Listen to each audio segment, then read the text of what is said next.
Hello বন্ধুরা, rice আইএসে তোমাদের সবাইকে স্বাগত জানাই। আজকে একটা দারুণ জিনিস নিয়ে আলোচনা করব। সমস্ত ডিফেন্স লাভার্স যারা তোমরা আছো তাদের কাছে, তাদের জন্য এটা খুব ইম্পর্টেন্ট। এটা আর কাদের জন্য ইম্পর্টেন্ট? ইউপিএসসি পার্সপেক্টিভ দিয়ে দেখলেও এটা ইম্পর্টেন্ট। বন্ধুরা, আমরা তো দেখতে পাচ্ছি যে আমেরিকা, ইসরায়েল এবং ইরানের মধ্যে যুদ্ধ লেগেই আছে, এবং হামাস এবং হুতি, এই দুটো রেবেল গ্রুপ ইসরায়েলকে কিন্তু বিশালভাবে টার্গেট করেছে। আমরা প্রত্যেকেই জানি যে ইসরায়েল ইন্ডিয়ার একটা বড় বা মেজর ডিফেন্স পার্টনার। ব্যারাক 8 থেকে শুরু করে আমাদের প্যারা এসএফ এর কাছে থাকা টেভর, যেই রাইফেল, অ্যাসল্ট রাইফেল থেকে শুরু করে এলএমজি, মানে শর্ট মেশিন গান যেগুলো হয়, যার নাম হচ্ছে IWI, industrial Israeli weapon industries Negev. তাদের তাদের ইসরায়েলে একটা মরুভূমি আছে নেগেভ, তার নামে নেগেভ ডেজার্টের নামে নেগেভ। সেই সমস্ত জিনিস কিন্তু ভারত ব্যবহার করে। এছাড়াও বিভিন্ন ধরনের ডিফেন্স টেকনোলজিও কিন্তু কোঅপারেশন রয়েছে ভারতের সাথে ইসরায়েলের। এইবার ইসরায়েলের যে এয়ার ডিফেন্স সিস্টেমটা কি? এয়ার ডিফেন্স সিস্টেমটা হচ্ছে, ধরে রাখো, শত্রু দেশ থেকে আসা যে কোনো রকমের রকেট বা কোনো রকম প্রজেক্টাইলকে আটকে ফেলে। না হলে কি হবে? নাহলে তো সেখানকার লোকেরা মারা যাবে, সেখানকার লোকেরা ক্ষতিগ্রস্ত হবে। তাহলে সেইটার থেকে হাওয়াতেই, মানে আকাশেই কিন্তু এই ধরনের মিসাইলগুলোকে ট্র্যাক করে তাদেরকে নিস্তেজ করে ফেলার কাজটা কিন্তু এই ধরনের সারফেস টু এয়ার মিসাইলগুলো কাজ করে, যাদেরকে বলা হয় স্যাম। ইসরায়েলের পৃথিবী বিখ্যাত স্যাম বা এয়ার ডিফেন্স সিস্টেম রয়েছে, যার নাম আয়রন ডোম। বন্ধুরা, আমরা বেশ কিছুদিন ধরে দেখতে পাচ্ছি যে ভারত কিন্তু আস্তে আস্তে রাশিয়ার থেকে পশ্চিমা দেশগুলোর কাছে তার ডিফেন্স এক্সপোর্টের উপর নির্ভরশীল হয়ে যাচ্ছে। অর্থাৎ আমরা বিগত বছরে দেখেছি অ্যাপাচে হেলিকপ্টার থেকে শুরু করে ড্যাসল্ট রাফেলকে আমরা নিয়েছি, অ্যাকোয়ার করেছি। এছাড়াও রাইফেলের ক্ষেত্রে আমরা AK-203 যেমন আমেথিতে প্রডিউস করা হচ্ছে, তার সাথেও সাথেও কিন্তু আমরা আমেরিকার তৈরি 6716 রাইফেলও আমরা ইউজ করছি। তাহলে বিশেষজ্ঞ যারা ডিফেন্স অ্যানালিস্ট আছে দিল্লিতে, তাদের এই প্রশ্ন যাচ্ছে, আমরা কেন আয়রন ডোম নিলাম না? কেন আমরা S-400 নিলাম? কার কাছ থেকে নিলাম S-400? রাশিয়ার কাছ থেকে S-400। এই S-400 এর থেকে একটু কম রেঞ্জের S-300 কিন্তু ইরান ব্যবহার করে থাকে।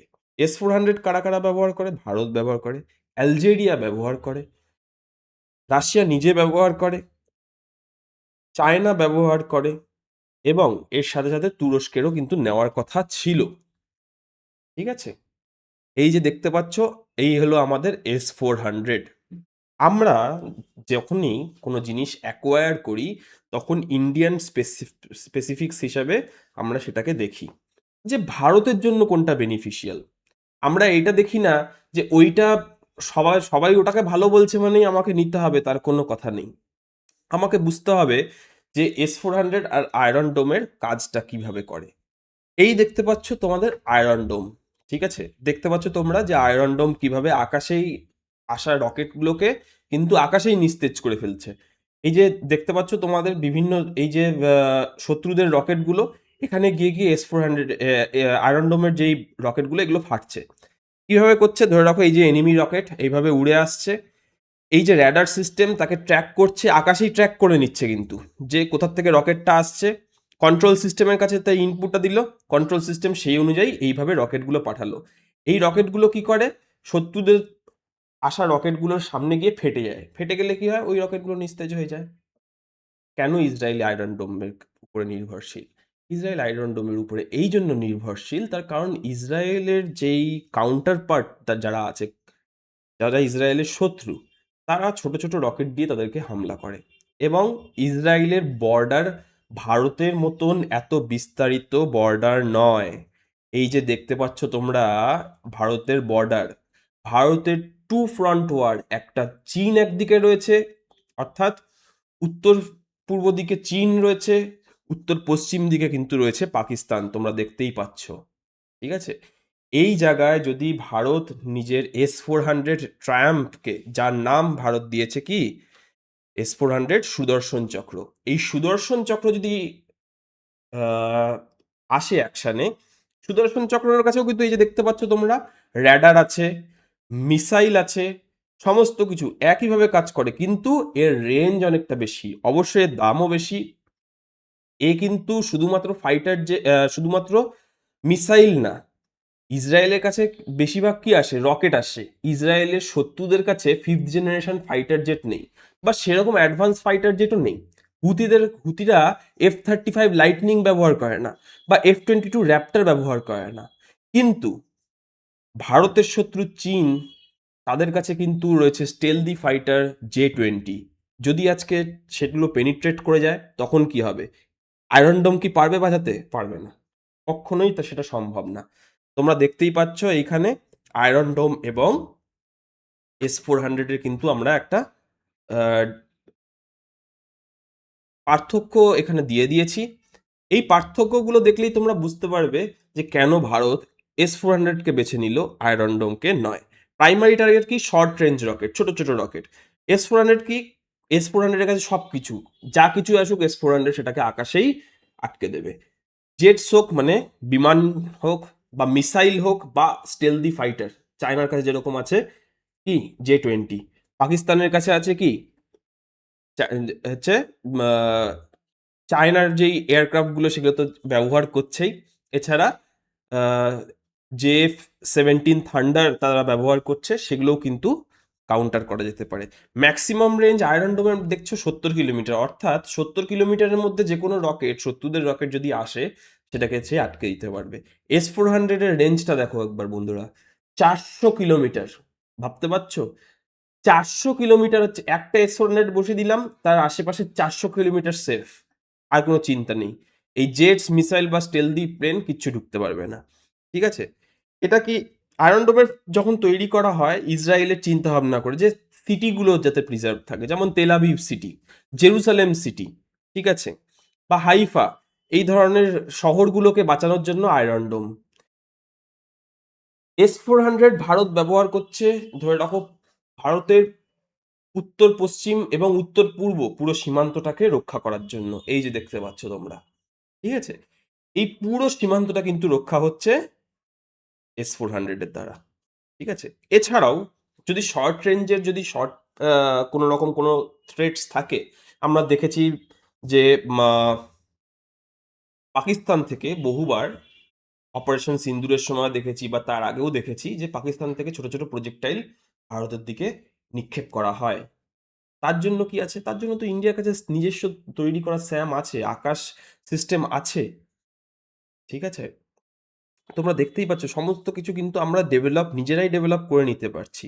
প্রজেক্ট কুশার আন্ডারে কিন্তু ভারত সেই শর্ট রেঞ্জের যেই থ্রেটগুলোকে কাউন্টার করার জন্য প্রজেক্ট কুশাই লঞ্চ করা হয়েছে। তাহলে আয়রন ডোমের কাজ যখন স্বদেশি বিকশিত, মানে স্বদেশি যেই টেকনোলজি দিয়ে হয়ে যাচ্ছে, তাহলে আমার বিদেশ থেকে সেটা আমদানি করার কোনো দরকার নেই। ঠিক আছে, চলো দেখা যাক। আশা করি তোমাদের মনের যেই প্রশ্নগুলো সচরাচর, তাদের এই ডিফেন্স অ্যানালিস্টদের যে প্রশ্নগুলো আমরা সচরাচর দেখি যে কেন ভারত S-400 নিল আয়রন ডোমের কে সাইডে রেখে, আশা করি তোমরা বুঝতে পেরেছো। যদি তোমাদের কোনো রকম কোনো প্রশ্ন থাকে, অবশ্যই তোমাদের কি মতামত, তোমরা অবশ্যই সেটা কিন্তু আমাদেরকে কমেন্ট বক্সে জানাবে। ঠিক আছে, এছাড়াও দেখো, এই এই ধরনের জিনিস কিন্তু ইউপিএসসিতেও কিন্তু আসে। ইউপিএসসি প্রিলিমসে থার্ড মিসাইল সিস্টেম, থার্ড আমেরিকার মিসাইল সিস্টেম, ভারতের কাছে অনেক প্রেশার ছিল, ভারতের উপরে অনেক প্রেশার ছিল এই থার্ড আমেরিকার থেকে থার্ড মিসাইল সিস্টেম কিন্তু নেওয়ার, কিন্তু ভারত কিন্তু সেটা অ্যাকোয়ার করেনি। এর একটা ঘটনা ছোট্ট করে বলতে গেলে এইটা বলতে হয় যে অ্যাকচুয়ালি তুরস্ক, আমি একটু আগেই বললাম যে তুরস্কর S-400 নেওয়ার কথা ছিল, কিন্তু তুরস্ক S-400 অপ্ট করেনি। তুরস্ক S-400 অপ্ট না করার কারণ হচ্ছে যে একটা সময় ওখানকার যে প্রেসিডেন্ট আছেন, রেসেপ তাইয়েপ এরদোগান, ওনার 2000 খুব সম্ভবত, আমি যদি খুব ভুল না হয়, 2016-17 নাগাদ সেই সময় ওনার গভর্নমেন্টটাকে টপল করে দেওয়ার চেষ্টা করে সেখানকার, বা সেনা অভ্যুত্থানের একটা চেষ্টা হয়। সেই সময় উনি প্লেনে যাচ্ছিলেন এবং তখন কিন্তু F-16, আমেরিকার তৈরি F-16, যেটা তুরস্কর বায়ুসেনা ব্যবহার করে, সেই F-16 তার কাছে চলে যায়। ঠিক আছে? তো তাদের মধ্যে কি থাকে, এই ধরে রাখো ইসরায়েলের যেই আয়রন ডোম বলো, আমেরিকার থার্ড বলো, বা ফ্রান্সের বলো, বা জার্মানির বলো, যেই এয়ার ডিফেন্স সিস্টেমগুলো রয়েছে, টেকনোলজিগুলো রয়েছে, এরা কখনো ফ্রেন্ডলি ফায়ার করে না। মানে এরা ফ্রেন্ডলি ডিটেকশনটা করতে পারে যে এটা আমাদের এয়ারক্রাফট, মানে থার্ড কখনো F-16 কে টার্গেট করবে না, এরকম একটা ব্যাপার আছে। কিন্তু S-400 এর ক্ষেত্রে এই জিনিসটা নেই। অর্থাৎ তুমি জানো তো, তোমরা প্রত্যেকেই, যে পাকিস্তান তো F-16 ব্যবহার করছে। এবার থার্ড বা আয়রন ডোম তো F-16 উড়াবে না। কিন্তু S-400 কিন্তু দেখে না যে সামনে কে আছে। S-400 কে কমান্ড দেওয়া থাকে, শত্রু এই দিক থেকে যদি কোনো শত্রু বিমান বা কিছু আসে, আনআইডেন্টিফাইড অবজেক্ট, দাও উড়িয়ে। ঠিক। এবার 2021 সালেও দেখছো জিএস পেপার 3-তে মেইনসের, সেখানে কিন্তু টেকনিক্যাল সুপিরিয়রিটি অফ S-400 নিয়েও কিন্তু প্রশ্ন এসছে। ঠিক আছে?